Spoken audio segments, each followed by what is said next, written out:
कहते हैं, महात्म्य का वर्णन करते हैं। वंदे शिव पुराणम ही सर्वदा हम प्रसन्न जी शिवा प्रसन्नताम याया लज्जा स्व पदयोरति। यहाँ पर कहते हैं, जो कोई भी व्यक्ति प्रसन्न होकर के भगवान शिव जी के ग्रंथ को प्रणाम करता है, उसका पूजन करता है, पाठ आदि करता है, तो शिव जी उसके ऊपर प्रसन्न हो जाते हैं और प्रसन्न होकर के उसके उस साधक को, उपासक को, भक्त को अपना स्वलोक पर दे देते हैं, अपना लोक दे देते हैं। तो इस प्रकार से है यहाँ पर वर्णन किया है। जो शिव पुराण है, धर्म, अर्थ, काम, मोक्ष ये चारों पुरुषार्थ को देने वाला है। इस लोक में भी सुख देने वाला है और परलोक में भी सुख देने वाला है। जो कोई भी व्यक्ति इस शिव पुराण की कथा का श्रवण करता है, पढ़ता है, पढ़ाता है, तो यहाँ पर इस शरीर में रहते रहते, इस स्थूल शरीर में रहते रहते उसको सुख की प्राप्ति होती रहती है और मरने के पश्चात तो उसको सुख की प्राप्ति होती है। तो यहाँ पर और आगे कहते हैं, सूत सूत महाभाग धन्यस्तम परमात्मविद्ये अद्भुतेयं कथा दिव्या श्रावितः कृपयादीनः। तो शौनक आदि ऋषियों ने कहा, हे सूत, हे महाभाग्य, आप धन्य हैं और आप कैसे हैं? परमार्थ को जानने वाले हैं। अब परमार्थ क्या है? ब्रह्म है। आप हमारी जो आत्मा है, उस आत्मा को जानने वाले हैं। हम सामने देख रहे हैं, चक्षुन्द्रिय के द्वारा जो हम देखे जा रहे हैं, हम देख रहे हैं किसी को, वो तो मात्र रूप दिख रहा है हमको। उस रूप के भीतर जो बैठा हुआ है वो आत्मा है। तो उस आत्मा को जानने वाले हैं, वो आत्मा व्यापक है। अद्भुता कथा यम दिव्या श्राविता कृपयाही। तो यहाँ पर कहते हैं, शौनक आदि ऋषि कहते हैं कि आपकी कृपा से हम एक अद्भुत ऐश्वर्य को देने वाली, मोक्ष को देने वाली कथा का हम श्रवण करेंगे आपकी मुखारबिंद से।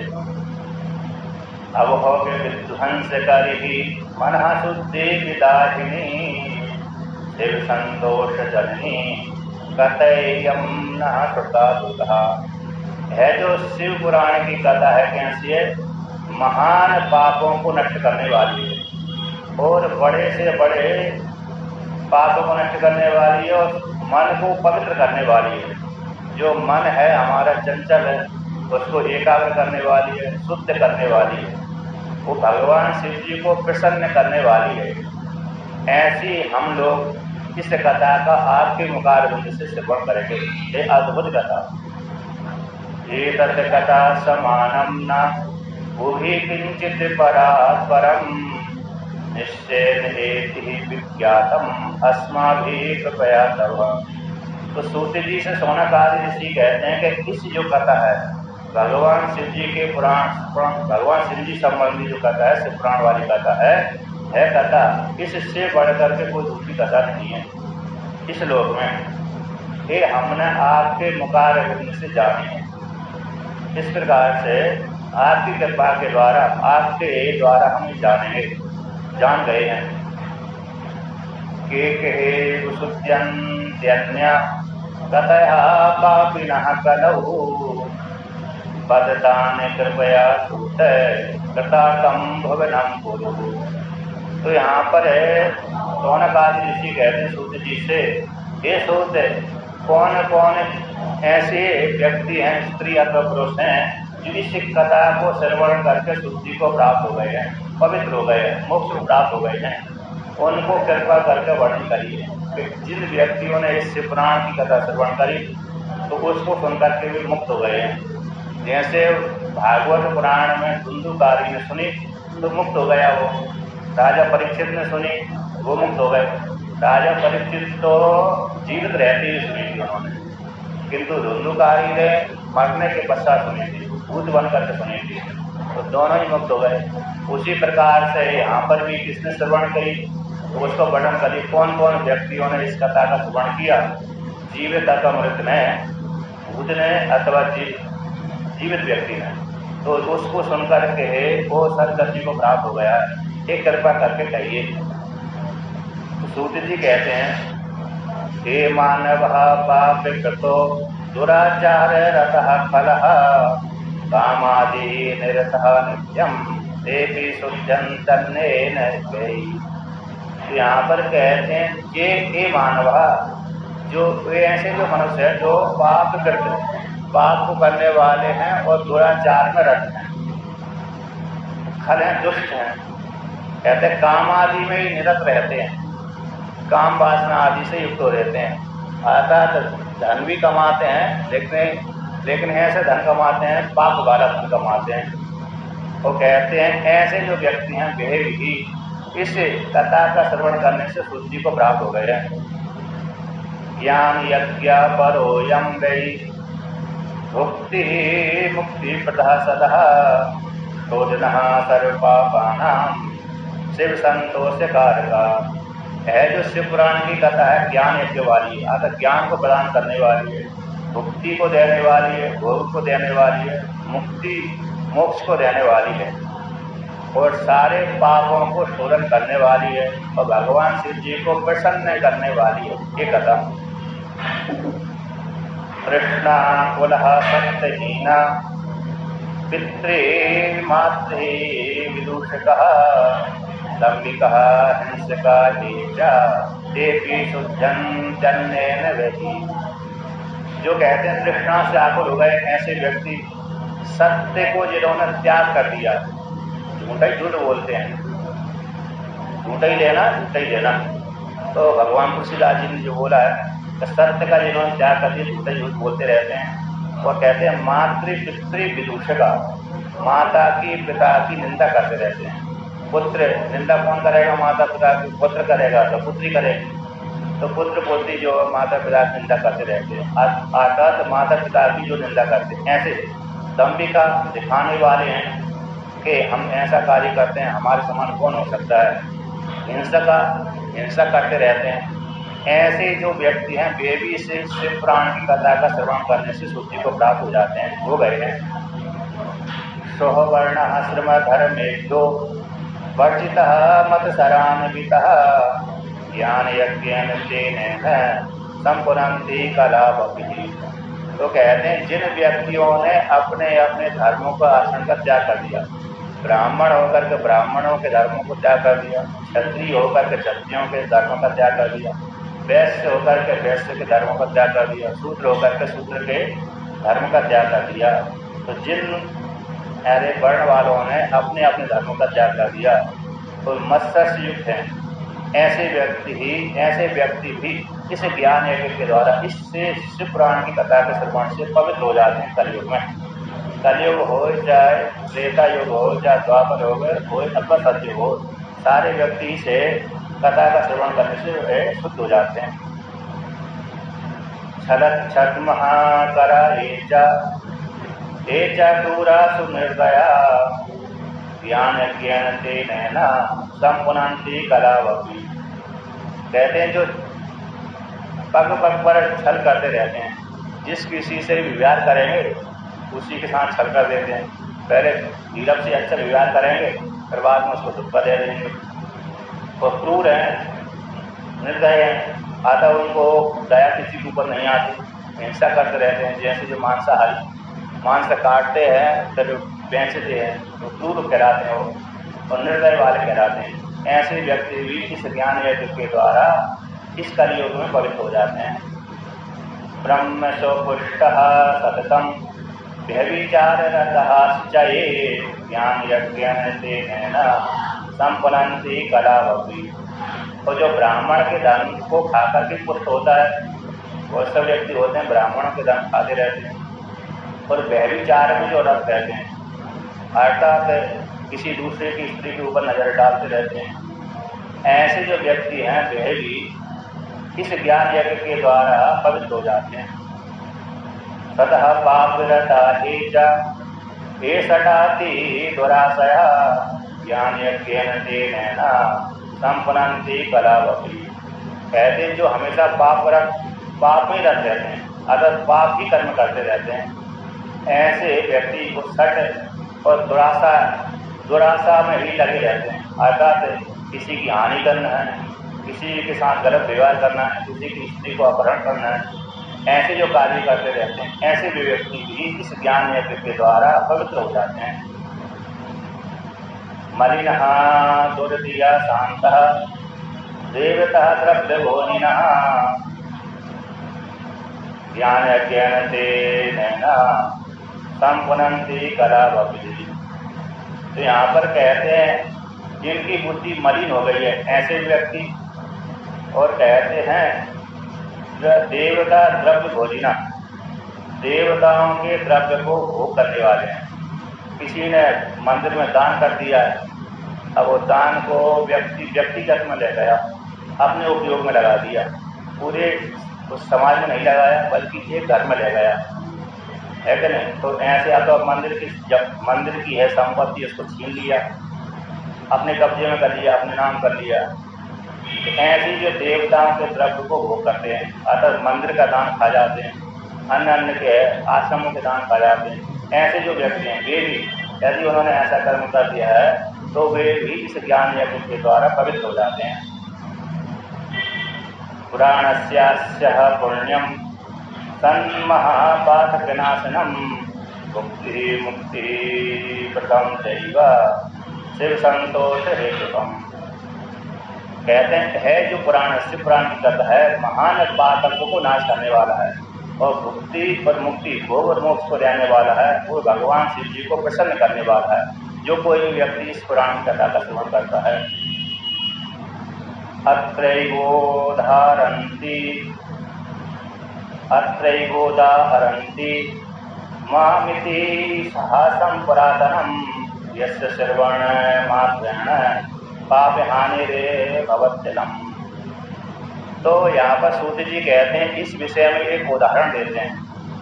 तो उस उदाहरण इतिहास मिलता है, पुरातन इतिहास है, जिसके श्रवण करने से पाप की हानि होती है शीघ्र। उस इतिहास को वर्णन करते हैं। जब तक इतिहास कथा कहानी नहीं कहेंगे तब तक समझ में नहीं आता। तो उस इतिहास को कहते हैं यहाँ पर पूर्व काल में इतिहास देते हैं, उदाहरण देते हैं। तो कहते हैं आसीत ग्रात नगरे ब्राह्मणो ज्ञान दुर्बलः दरिद्रो रस विक्रेता देव धर्म परांगुः। कहते हैं कोई एक क्रात नगर था, क्रातों का नगर। अब क्रातों का नगर कहाँ था? होगा क्रात नगर जो क्रात वेश में भगवान शिव जी अर्जुन से लड़ने के लिए आए थे। तो क्रातों के राजा कहलाए थे भगवान शिव जी। उस काल में हो सकता है वो हिमालय क्षेत्र का अलग क्षेत्र होगा, कोई हिमालय का एक क्षेत्र होगा जहाँ पर क्रात नाम की जाति रहती हो। तो कहते हैं अथवा कोई हिमालय का क्षेत्र, समुद्र का किनारा कहीं भी होगा, जो भी होगा। तो क्रात नाम का नगर था, उसमें एक ब्राह्मण रहता था। वो कैसा है? ब्राह्मण ज्ञान से दुर्बल था, अर्थात बुद्धिमान नहीं था। और कैसा था? दरिद्र था, अर्थात खाने पीने की व्यवस्था उसके पास में नहीं थी। और रस विक्रेता, रस को बेच करके ही अपना जीवन यापन करता था, अर्थात नमक बेचता था। रस विक्रेता का अर्थ होगा नमक। ब्राह्मण का कर्म नहीं है रस बेचना, नमक बेचना, व्यापार करना। उसका भजन पूजन यज्ञ करना, ये यज्ञ करना और कराना, दान देना ये धर्म। किंतु अपने धर्म को त्याग करके दूसरे वैश्य के धर्म को करता था। कहते देव धर्म परांग का, और देवताओं के धर्म से रहित था। इस प्रकार से वो ब्राह्मण था। इस संध्या स्नान परिवृतो वैश्यवृत्ति परायणा देवराजति ज्ञातो विश्वस्त जनवद्य। कहते रस विक्रेता तो भाई था। कहते संध्या स्नान परिवृतो, संध्या स्नान से रहता था, अर्थात स्नान आदि पूर्ण स्नान नहीं करता भी था, लेकिन देर कभी जो सुबह करना चाहिए उसको दोपहर में करता था, तो संध्या नहीं करता था। सुबह दोपहर शाम की जो 3 काम संध्या होती है उसको नहीं करता था, अतः दो समय की जो संध्या होती है उसको नहीं करता था। तो संध्या स्नान से रहते था। और वैश्य वृत्ति परायण था, अर्थात वैश्यों की जो वृत्ति है, व्यापार है, उसको उसने धारण कर लिया, स्वीकार कर लिया। वैश्यों के कर्म करता था, कर्म वैशिहारे, दूसरे के कर्म करता था। तो कहते हैं ऐसा जो ब्राह्मण था उसका नाम देवराज था। और वह भी उसमें एक विशेषता यहाँ पर ग्रंथकार कहते हैं विश्वस्त जन वंचका, जो उसके ऊपर विश्वास करते थे उसी को ठग लेता था। तो वंचक यानी ठगना, तो ठगने वाला था।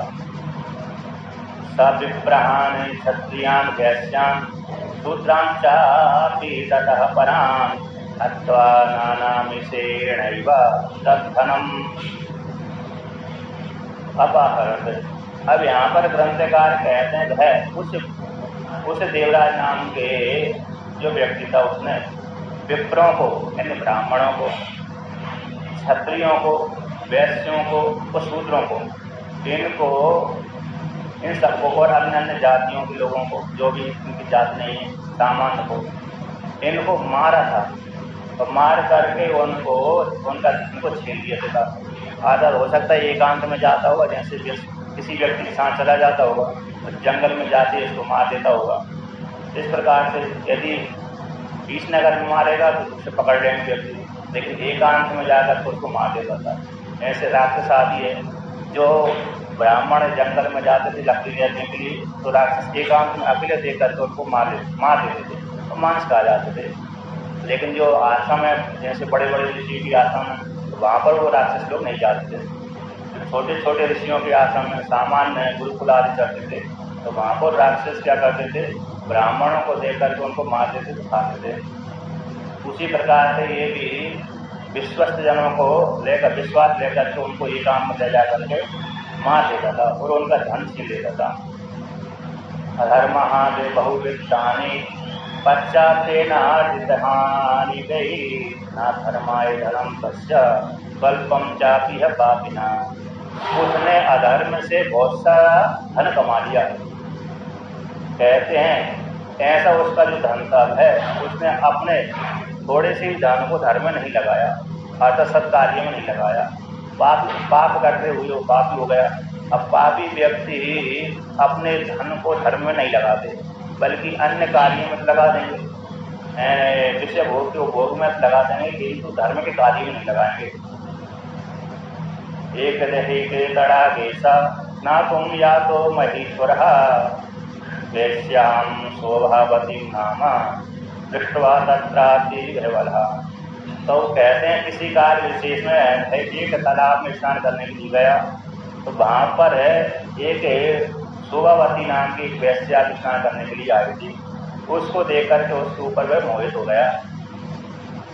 शोभसम धनिनम विप्रम ज्ञात्वा इष्टात् सुंदरी वार्तालापेन तच्चित्तम प्रीति मत समझायता।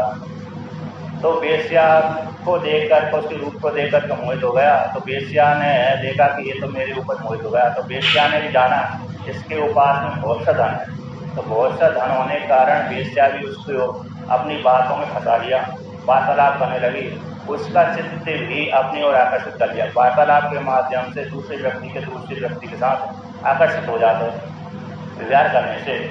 उसने भी उससे वेश्या ने भी उस ब्राह्मण को प्रेम जाल में फंसा लिया। स्त्रियं कर्तुम सतः मेने पतिं कर्तुम च सतता एवं काम वसौ पुष्पा बहुकालम विजय बहादुर। तो यहाँ पर कहते हैं जब दोनों ने एक दूसरे के साथ वार्तालाप किया, एक दूसरे को कामना से युक्त होकर देखा, तो एक दूसरे को पति पत्नी रूप से ग्रहण कर लिया। तो वेश्या ने उस ब्राह्मण को पति रूप से ग्रहण कर लिया, उस ब्राह्मण ने भी उस वेश्या को पत्नी रूप से उसको ग्रहण कर लिया। एक दूसरे काम के अधीन होकर के दोनों ने पति पत्नी के जैसा विवाह करते हुए रहे। बहुत काल व्यतीत हो गया। आसन हे सैने पाने भोजन हे पीड़न हे लता दंपति वे सदा दो बहबटाते परस्परम। कहते आसन में एक आसन में शयन करना, बैठना, पान करना, भोजन करना, क्रीड़न करना तथा उसी प्रकार से इस प्रकार से विवाह करते। दंपति सदा दंपति के समान जो वैदिक विधि से जिन्होंने विवाह किया है, ऐसे जो दंपति होते हैं उसी प्रकार से दंपति के समान वो विवाह करते रहे थे। तो इस प्रकार से विवाह करते करते उनका बहुत काल व्यतीत हो गया। मात्रः पितरः तथा पत्न्या वारितोऽपि पुनः पुनः न मन्यता वचस्तेषां पापवृत्तिः परायणा। उस ब्राह्मण का पहले विवाह भी हो गया होगा, तो यहाँ पर कहते हैं उस जब देखा कि इसे मेरे बालक ने, माता पिता ने देखा कि मेरे बालक ने इस वेश्या को अपने घर में रख दिया, तो पत्नी जैसा घर में रखाएगा तो किस प्रकार से रखेगा, तो पत्नी जैसा रखा उसने, उसको अपनी पत्नी बना लिया था। तो माता ने उसको समझाया कि इस वेश्या को यहाँ से हटा दो, यहाँ पर मत रखो। पिता ने समझाया, कभी नहीं माना।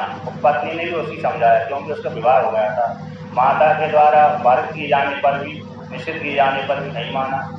पिता के द्वारा भी उसको समझाया तो उसकी भी बात नहीं मानी। और पत्नी ने भी उसको समझाया कि इसको यहाँ से हटा दीजिए, वेश्या को यहाँ से छोड़ दीजिए, वेश्या के साथ मत रहिए।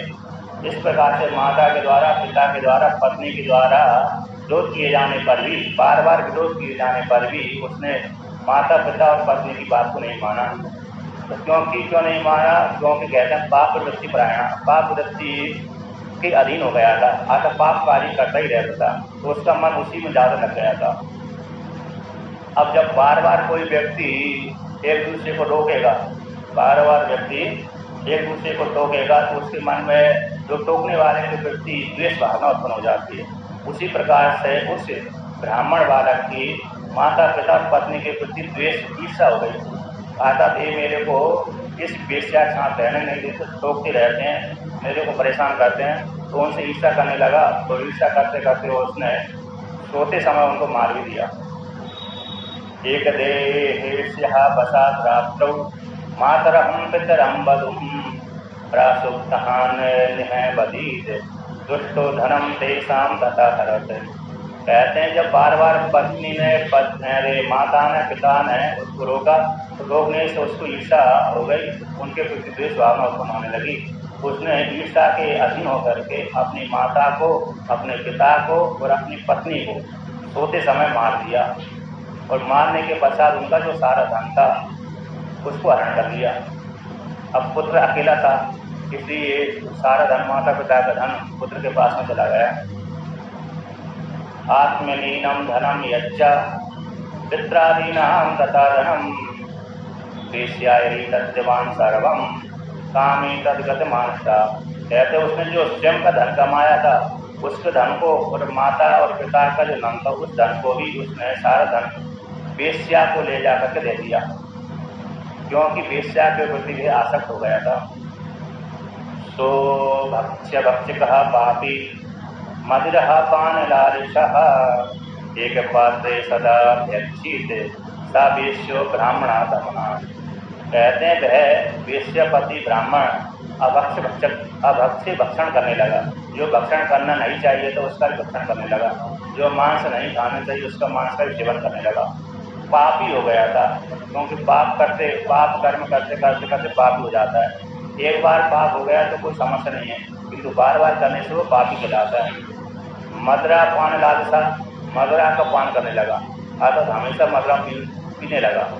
और ब्राह्मण के विशेष विषय में आता है, तो ब्राह्मण यदि एक बार मदरा का पान कर लेता है तो उसका उसी समय ब्राह्मण तो नष्ट हो जाता है। अब उसी को एक पुराण और प्रसंग आता है, यदि कोई किसी ब्राह्मण ने भूल से मदरा का पान कर लिया तो उसको ब्राह्मण तो नष्ट हो गया। सारे ब्राह्मणों ने कहा, उसने ब्राह्मणों से पूछा, मैंने भूल से पी लिया है, प्रायश्चित बताइए। तो कुछ ब्राह्मणों ने कहा कि तुम्हारी मेरे मुख में खोलता हुआ तेल डाल दो, आत्महत्या कर दो। इस प्रकार से प्रायश्चित है। तो किसी ने खोलते हुए रांगा का उपदेश किया, खोलता हुआ रांगा मुख में डालो, अथवा खोलता हुआ तेल डालो, अथवा आत्महत्या कर लो। यही उस पाप से निवृत्ति का उपाय है, प्रायश्चित है। जब इस प्रकार से उन कुछ ब्राह्मणों ने ऐसा कहा, उसी समय सांडिल्य नाम के ब्राह्मणों ने कहा कि नहीं, इसका एक साधारण उपाय है। यदि ब्राह्मण ने भूल से मदरा का पान कर लिया है तो वह ब्राह्मण संकल्प पूर्वक गंगा जी में जाए और गंगा जी में जाकर के स्नान करे। तो एक बार स्नान करने से वो मदरा का पान करने से जो पाप लगा था, ब्राह्मणत्व जो च्युत हो गया था, वह पुनः आ जाता है। अतः ब्राह्मणत्व नष्ट नहीं होता। गंगा के पान करने से गंगा में स्नान करने से मदरा पान करने का जो पाप लगा था वो निवृत्त हो जाता है। फिर दोबारा के फिर वो अरे मदरा पान न करे। इस प्रकार से एक पुराण में एक प्रसंग आया है, यदि किसी ब्राह्मण ने जानबूझ करके अथवा न जान करके भी किसी के साथ मित्रता पूर्वक यदि मदरा का पान कर लिया है तो गंगा में जाकर के स्नान करे, प्रायश्चित पूर्वक वहाँ पर जाकर के स्नान करे और जो भी वहाँ के ब्राह्मण हों, आश्रम आदि हों, उनको दान दे करके आए और संकल्प करे कि दोबारा के मैं मदरा का पान नहीं करूँगा, क्योंकि मदरा का पान करने से उसका ब्राह्मण तो नष्ट होता है। विशेष बहुत उसमें मदरा का पान करने से दोष का वर्णन किया ब्राह्मण के लिए, और क्षत्रिय के लिए ऐसा कम आता है और मांस के विषय में कम भी आता है, क्योंकि मांस हो सकता है उस किसी काल विशेष में खाते होंगे, लेकिन मदरा के विषय में दोष ज़्यादा गिनाया है। अब आगे कहते हैं कि मदरा पान राक्षसा है जो ब्राह्मण था, मदरा का पान करता रहता था। एक पात्र सदा अभक्षित एक पात्र में भोजन करता था। एक ही पात्र में एक पात्र रख लिया, एक थाली रख लिया, उसी में ही स्वयं खा रहा है, उसी में ही उसकी पत्नी खा रही है, मतलब वेश्या खा रही है। तो शास्त्र में वर्णन आता है कि पति पत्नी एक ही थाली में भोजन न करें, अलग अलग कर, मतलब पहले पति खाए बाद में पत्नी खाए, साथ साथ भोजन न करें, ऐसा वर्णन आता है। किंतु जो एक साथ भोजन करते हैं, एक ही थाली में खाते रहते हैं एक ही काल में, तो उसमें दोष गिनाया गया है। पहले पति का यानी पति को झूठा नहीं खिलाना चाहिए, ऐसा वर्णन आता है शास्त्र में। तो वो हमेशा एक ही थाली में एक ही पात्र में यानी भोजन करता रहता था, वेश्या के साथ भोजन करता रहता था। अब बहुत काल व्यतीत हो जाने के पश्चात वह किसी काल विशेष से देव योग से किसी दूसरे देश में गया। कदाचित् देवी योगेन प्रतिष्ठानम उपागतः शिवालयम ददर्शासौ तत्र साधु जनामृतम। कहते हैं कदाचित देव योग के द्वारा वह प्रतिष्ठानम उपागतः यानी प्रतिष्ठानपुर को गया। अब प्रतिष्ठानपुर जो प्रयागराज को कहते हैं, है कि नहीं, वहीं पर वो नगरी बसाई गई थी। उसी के क्षेत्र प्रयागराज को जो यानी इधर का क्षेत्र है, गंगा जी का संगम होता है नीचे के ऊपर। एक तो यानी जिनका भरद्वाज ऋषि का आश्रम है वो नर्मदा गंगा जी और यमुना जी के बीच में है, और जो इधर की ओर है यानी उत्तर की ओर है, उधर का जो क्षेत्र प्रतिष्ठानपुर कहलाता है। तो वहाँ पर प्रतिष्ठानपुर को गया और वहाँ पर जाकर के प्रतिष्ठान करने गया होगा, किसी कारण विशेष से गया होगा। तो वहाँ पर जाकर के उसने शिवालय को देखा, शिव जी के मंदिर को देखा, और वहाँ पर वो शिव जी के मंदिर में बहुत से साधु जन रहते थे, मतलब ब्राह्मण है, सन्यासी आदि रहते थे उस मंदिर में। स्थित्वा तत्र च विप्रो सौजरेणाति विप्रापीडिता सुश्रावमुक्तं दैवी कथां विप्र मुखोद्गताम्। हो सकता है वो मंदिर प्रसिद्ध रहा होगा, तो खुले मैदान में रहा होगा, तो वहीं पर थोड़े दिनों के लिए ठहर गया। और कहते हैं वहाँ पर जाते उसको बुखार ने जकड़ लिया, ज्वरेण अति प्रपीड़िता, ज्वर के द्वारा बहुत भयंकर पीड़ित हो गया। अब जब ज़्यादा ज्वर हो गया तो इलाज थोड़ा बहुत करवाया होगा उसने, किंतु ठीक नहीं होगा। अथवा हो सकता है वो ठंडी के काल में गया होगा, तो ठंडी के समय ही उसको ज्वर ने पकड़ लिया, और वहाँ पर ज्वर के द्वारा पीड़ित होने के कारण मंदिर में ठहर गया। इसके पश्चात वहाँ पर उस काल में चल रही थी कथा, शिव पुराण की कथा चल रही थी। तो कहते हैं शैवी कथाम सुश्रावसम, उसने शैवी कथा को निरंतर श्रवण किया। जब तक वो बुखार उसको चढ़ता रहा तब तक ठहरता रहा वहीं पर, ठीक ना होने के कारण कहीं जा नहीं पाया, इसलिए उसने निरंतर शिव पुराण की कथा का श्रवण करता रहा। और कहते हैं विप्र मुखोद्गताम, किसी ब्राह्मण के द्वारा, किसी ब्राह्मण के मुखार बिंदु से उसने शिव पुराण की कथा का श्रवण किया। देवराजश्च मासान्ते दुरेणा पीड़ितोऽन्ता बद्धोऽयं बटही पाशैर्नीतोऽयं पुरं बलात्। मास पर्यंतक उसने, उस देवराज नाम के ब्राह्मण ने 1 मास पर्यंत कैसा हो रहा, ज्वर से पीड़ित रहा, और 1 मास पर्यंत उसने भगवान शिव जी की कथा, शिव पुराण की कथा का श्रवण किया, क्योंकि उसका बुखार ठीक ही नहीं हुआ था। अब वो हो सकता है वहाँ पर जिस शिव पुराण की कथा है 1 महीना 2 महीना 3 महीना लगातार चलती रही होगी, क्योंकि 1-1 घंटा 2-2 घंटा चलती रहती होगी।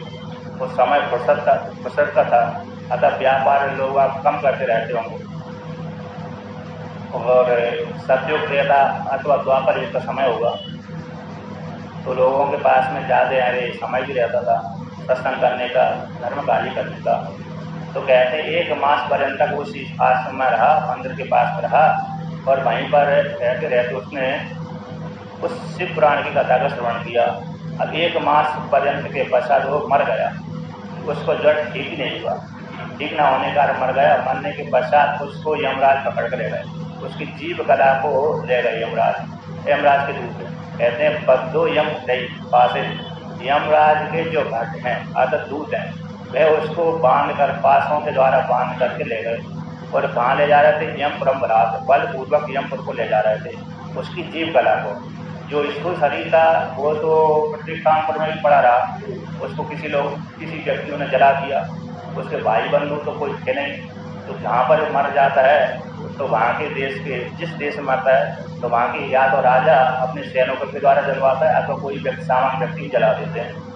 जिसका कोई आगे पीछे नहीं है उसको राजा के द्वारा उस स्थल का दाह संस्कार करवाया जाता था, पहले भी और अभी भी करवाते हैं। तो कहते हैं जब वो उसका दाह कर्म आदि संस्कार हो गया होगा और बाद में इसके पश्चात पहले ही यमराज जी के दूत उसको पकड़ करके यमलोक को ले गए। तावत् शिवगण सुप्रास त्रिशूल अंचित पाणया वासित सर्वांग रुद्राक्षांचित विग्रह। उसी काल में जैसे यमराज जी के लोक में ले जा रहे थे, आतत ले गए थे, दरवाजे से पहले ही शिव जी के गण उसके पास में आ गए। शिव जी के जो गण है, रुद्र के गण हैं, वे वो अपने हाथों में त्रिशूल लेकर के भस्म धारण करके और वहाँ पर यमराज जी के दूतों के पास में आ गए और वहाँ पर आकर के उस जो देवराज था उसका जो पुर्यष्टक था उसको छुड़ा दिया। शिवलोका समागत्य वृद्धः यमपुरीयं ताडित्वा दूतं तर्जित्वा पुनः पुनः। शिवलोक से वहाँ पर जो शिव जी के गण थे यमपुरी को आ गए और क्रोधित होकर के जो यमराज जी के दूत थे उन दूतों को वो ताड़ना की, आकर डराया धमकाया, उनको कहा तुमने ऐसा गलत कार्य क्यों किया, ये तुम्हारा अधिकार इसके ऊपर नहीं है, तुम्हारा शासन इसके ऊपर नहीं चल सकता। क्यों नहीं चल सकता? क्योंकि ये हमारा भक्त है, अतः इसने शिव जी की पुराण की कथा का श्रवण किया है, ये तुम्हारे लोक का अधिकार नहीं है। जिस लोक का अधिकार नहीं है ना, उसको तुम लेके जा रहे हो, तुम्हारी संपत्ति ये नहीं, तुम्हारी ये संपत्ति है ही नहीं है, अब दूसरे की संपत्ति को तुम ले जाना है, ये तो गलत बात हो गई। इस प्रकार से उन दूतों को भगवान शिव जी के गणों ने डांटा धमकाया और झगड़ा करेंगे तो पिटाई भी करेंगे, क्योंकि कई बार तो ऐसा नंबर आ जाता है। तो यहाँ पर तर्जित्वा दूतों को उन्होंने ताड़ित्व करके हमारे इस प्रकार से छुड़ा दिया उनसे। देवराजम समालोच्य विमाने परमाद्भुते उपवेश यदा भूता कैलासम गंतुमुत्सुका। देवराज को बड़ा आश्चर्य हो गया कि आपस में झगड़ रहे हैं। फिर वह देवराज को अपने विमान में बैठा करके कैलाश को ले जाने के लिए उत्सुक हो गए।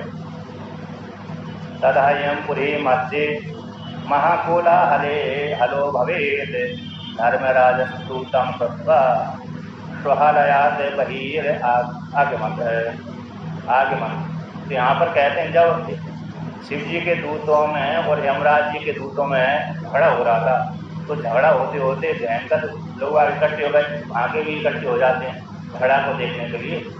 तो जब कोलाहल ज़्यादा बढ़ गया, यमराज जी के दूतों का कोलाहल ज़्यादा बढ़ गया, तो यमराज जी ने देखा कि कहाँ से शोर आ रहा है, तो शोर को सुनकर के उसी देश में चले गए। वो आदत अपनी आसन से उठ करके जहाँ पर से शोर सुनाई पड़ रहा था उसी दिशा में चले गए, उसी देश में चले गए। तो देखा कि यहाँ पर मेरे दूतों का शिव जी के दूतों के साथ झगड़ा हो रहा है। तो दृष्टवाद चतुर्हो दूतान साक्षात रुद्रा निवह परान पूजिया मासा धर्मज्ञो धर्मराजो यथा विधि। तो यमराज जी ने देखा कि शिव जी के चार दूत हैं, उन 4 दूतों को उन्होंने साक्षात शिव जी ही जाना। अर्थात यमराज जी ने शिव जी के 4 दूतों को साक्षात शिव ही जाना। शिव जान करके उनको क्या करी, धर्मज्ञ जो धर्मराज है उन्होंने शास्त्रीय विधि के अनुसार उनकी पूजा करी, शिव जी मान करके शिव जी की पूजा करी। ज्ञानेन चक्षुषा सर्वं वृतांतम ज्ञातवानियमा न भयात पृष्ठवान किंचित संबुरदूतान महात्मना। तो यहाँ पर कहते हैं यमराज जी ने ज्ञान चक्षु के द्वारा सब कुछ जान लिया, जो घटना घटी थी उस घटना को जान लिया। अतः इस कारण से भगवान शिव जी के दूत इसको लेके जा रहे हैं, ये सारे वृत्तांत को जान ली। यद्यपि वे यमलोक का अधिकारी था, जो देवराज था वे यमलोक का अधिकारी था, अतिथि था, किंतु अंतिम समय में उसने शिव पुराण की कथा का श्रवण कर लिया था, उसी के प्रभाव से वो शिवलोक का अधिकारी हो गया। तो कहते हैं भगवान यमराज ने भय से नहीं, उसके सारे वृत्तांत को ज्ञान चक्षु के द्वारा जान करके, और कहते हैं शिव जी के दूतों से कुछ भी नहीं पूछा और जाने उनको खास आप इसको ले जाइए। पूजितः प्रार्थितास्तेवै कैलासम अगमस्तदा दधु शिवाय सांबाय तम लया बारिदासये। तो वहाँ से यमराज जी के द्वारा पूजित होकर के वह दूत, शिव जी के दूत, उसे देवराज नाम के जो ब्राह्मण था उसको कैलाश लोक में ले गए।